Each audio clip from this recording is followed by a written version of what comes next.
So I'm starting the scenics on the main hillside now.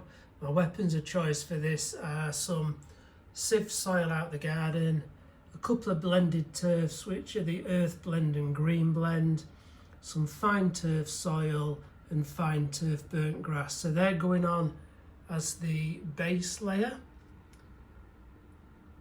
Trying to get some textures across where all the dips, the valleys and the humps are. Once that's dried, I will go back over, then sprinkle some coarse turfs on, get that soaked in, and then we'll move on to the bushes, underbrush, and get the trees in place.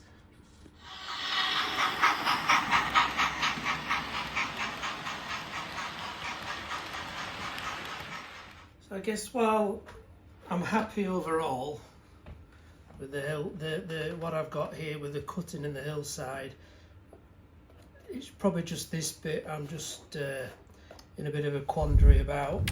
I don't know how realistic it looks just with that like that. Difficult to get a portal in, you know, like a wing wall in, because what do I do on this side? I did do a spot of static grass on this side to see what I thought. To be honest, I don't like it as much as the normal scatter, partly because I'm still not very good at it, but I just don't think it looks quite as effective. So I think once I get some underbrush and some trees on there, it'll look fine without the static grass. So I've been continuing work on the hillside. All the scatter's now been sealed with the water PVA. I've got this part to do now. I've started to put some scatter on, but it will need sealing and it'll need some corf turfs adding in there as well. I've started to do the ballast just down the side there with a bit of greenery in it, and also here. I've not done where this tunnel portal ends because I'm still undecided whether that looks right or not, if there's anything else I can do, so I shall leave that. And then just round here, I had enough scrap of 3mm ply, so I've just put that on there just to see what the edge looks like. I probably mentioned a while back I wasn't happy with this back scene, so I am going to look for another one with more trees and hills in it. So I'm not too fussed that I made a bit of a mess there, but it doesn't look right now, I don't think, with just the sky. So that'll be my next job, really. The other thing I've been quickly looking at is just this edge along here and the back scene. I'm just wondering how high to have it, really. Do I have it at the same height as I've got all the way around? The problem being with that is it'll be up to my sort of shoulders nearly, and I'll not be able to see over very well. So I'm thinking of maybe doing a lower level one and maybe just building up a small hillside embankment up towards it from the track level. Started to get a few bits of underbrush and bushes and some trees in onto this hillside now. Also just put a few trees and some bits on this other embankment side as well. So it's coming together. It's just this bit in front of the tunnel mouth, as I keep repeating myself about. I've not got that bit done yet, still deciding.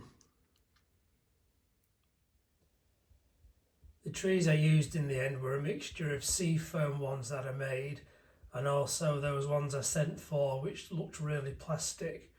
I think now they've been painted and just had some of my own scatters put on, they'll probably blend in a bit better and don't look too bad.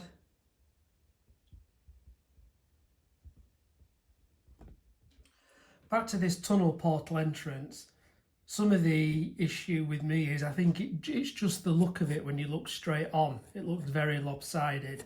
So obviously this side's been built into the hillside, but that's not, that's full. So a few options I'm thinking about. And I found some different images online which I'll try and share, because it's so things can be done, but either I leave it as it is and just build up some bushes around here and leave that corner. Then I thought maybe could I just extend that out slightly, so and I'll probably chop that off and then just build that corner, blend it all in. But when you look straight on, it looks level now either side. Does that look right like that? or potentially could I go a bit further? That need to be higher, but something like that. Again, when you look straight on, it looks level either side. Or go even further and maybe bring that out wider, so that almost marries that, make this so it comes out more. Now I just don't know, when I look at it in real terms and measure, that's probably real life, it would be about 3 meters wide. So would the back in the day, would they have gone to the expense of leaving that, or would they cut everything out? I don't know. So trying to think, I've seen pictures where all those have been done on model railways, so I'm just really, I guess, what would be best out of those three. As I say, I'm not going to rush this because that is my issue. Normally I rush into things, it's not right, and rip it up. So I'd just love to get any feedback, any suggestions, what you think would be right. Leave it as it is, put a small capping on, maybe put something just a bit more to bring it out a bit more, or go the whole hog and put that in there to marry. I may add some other bits at a later date, but what I'm going to do now is just run some trains just to see what effect it looks like as they go past the rock faces.